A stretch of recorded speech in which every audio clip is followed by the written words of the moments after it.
I'm going to discuss 3 cash out refinances I did to show how every case is different and how financial structuring helps get the loans approved when most lenders fail. One of them will also be an example of a file that died to illustrate that despite our best efforts, not every loan can get approved nor make sense even if we could get it approved. Case study number 1. This borrower was an interesting case because on paper he seemed to have all the 3 C's of lending checked off: credit, collateral, capacity. Credit. His FICO or credit score was high, about a 760. Capacity. He also had great income, about $26,000 a month, without even counting the income from his wife's business. Collateral. On top of all this, his property was worth $1.4 million according to our internal system. His first mortgage was only $830,000 at 2.25%, and he had a HELOC for $167,000 that he wanted to refinance and pull an additional $150K on top of. Even with that, he was still at less than 80% LTV, and HELOCs generally max out at 80% LTV. LTV stands for loan to value, which refers to how much total debts you have against the total value of the property as a percentage. Our closed-end seconds or HE loans go up to 85% LTV. The difference between a HELOC and a HE loan is that with a HELOC, you only pay interest on what you use, and on a HE loan, you get the entire lump sum of cash deposited to your account and are responsible for paying it back on day one. This is important to note because the lower the LTV, generally speaking, the better your interest rate. His only request was an 8% interest rate, which I got for him on the HELOC with a $700 rate buy down. However, when he finally sent his documents in, he had already met with other lenders who promised the world, like I originally did, but couldn't close. Reviewing his docs, I could see why. Credit. His credit was still great. His wife's, not so much. And at banks and on other loans where tax returns are necessary, such as on HELOCs, the borrower with the lower score is used to price in order to account for risks caused by the quote-unquote weakest link. Capacity. Turns out the borrower misremembered some key numbers that lowered his total income from $26,000 a month to about $19,000 a month. With all his other debts combined and the new debt from the loan, his DTI, or debt-to-income ratio, exceeded the 50% limit that most loan types have. And they couldn't count the wife's income because according to their tax returns, she had business losses on paper, and the lender he was working with could not combine her income and his tax return-friendly income. Collateral. The property was still valued at $1.4 million according to our system, but he actually owed $868,000 on the first mortgage, not $830,000, raising his LTV and limiting the amount of cash he could pull out and still get an interest rate in the low 8s. Given his inability to do a HELOC, we switched him over to a closed-end second. The benefit of doing a normal second mortgage was twofold. First, we could use the FICO or credit score of the higher earner, which was the husband in this case, getting him not only a lower interest rate, but the ability to access different products that fall outside mortgages typically bought by the government, which has stricter rules to limit the risk of default. Second, we could use combined income types, W-2s and pension award letters for the husband,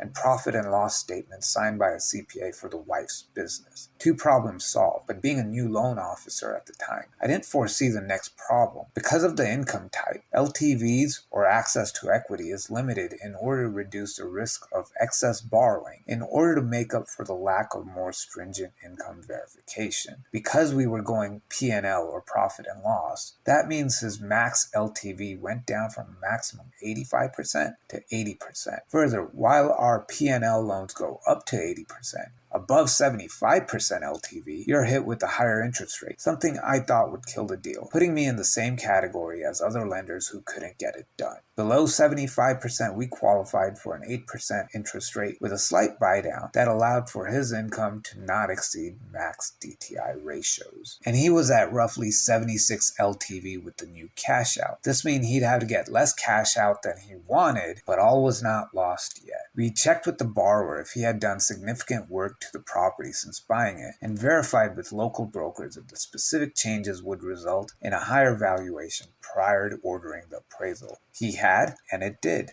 As a result, we felt confident recommending a full appraisal, which we estimated to come back in between $1.5 million and $1.8 million. It came in at $1.7 million. As a result, not only were we able to get him the $150,000 cash he originally wanted, despite the 75% LTV limitation, we were able to get him an additional $50,000, bringing his total proceeds to $200,000 and his final LTV to 69%. And because of the lower LTV, he qualified for the 8% he originally wanted without any buy down. But because of his need for more cash, he was happy with an 8.625%, as a rebate for selecting the higher rate also covered some of his closing costs, allowing him to end up with even more cash in his pocket. Case study number 2. Like the previous borrower, this borrower had the 3 C's of lending all locked up. Credit: his FICO was over 780. Capacity: he owned his own business, and though his tax returns showed only $80,000 a year, we could qualify him showing bank statement deposits only, allowing the same LTV limits as a tax return-based loan. Collateral: his home was worth $600,000, and he owed only $147,000 on it. Not only that, his interest rate was 4%. Now, he did also have solar panels and a contractor's lien on the property that need to be paid off. By the way, a contractor's lien isn't always there for unpaid work. Sometimes it's there for work that required longer-term financing, and the only way the contracting company could offer financing terms is by placing a lien on the property until the work is fully paid for. In all, the second mortgage would be roughly $288,000, falling well before the 80% CLTV limit, while still leaving him with the $200,000 he'd need to make a down payment on a rental property. So I pitched him a close-end second that he could use to purchase an investment property and retire on comfortably. However, not everything went smoothly. Credit: when we did actually pull his credit, his FICO was closer to 740. That slight difference in credit score put him in a more expensive bracket for interest rates. It wasn't much, but it was still just enough to make him flinch. Capacity: when we priced out options, given the new interest rates, the new monthly payments combined with other debt payments exceeded the 50% debt-to-income ratio limit. Collateral: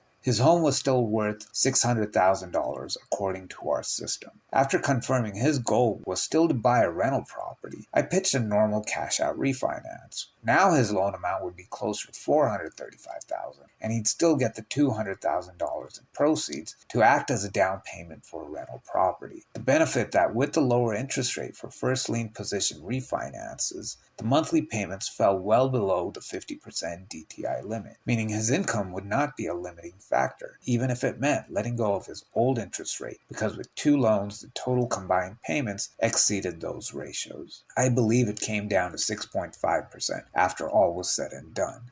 However, we were completely blindsided when the appraisal came in at $530,000 instead of the expected $600,000. That increased the LTV from 72% to over 75%, increasing the interest rate from 6.5% to 6.875%. But in dollars, it was still less than the combined payments of the 2 mortgages, so it did not exceed the DTI limit of 50%. And in reality, it was only $70 a month more expensive than the previous interest rate. But still not pleasant news. Given the borrower's ability to see the big picture, he agreed to move forward with the loan and is currently in search of his first investment property. This case was important because it taught me you can't control everything, and you have to be flexible if what truly matters is the end goal, not necessarily how you get there. Case study number 3. This borrower needed about $40,000 to build an ADU. The real hiccup was the borrower's citizenship status. Fortunately, we had a program that works with foreign nationals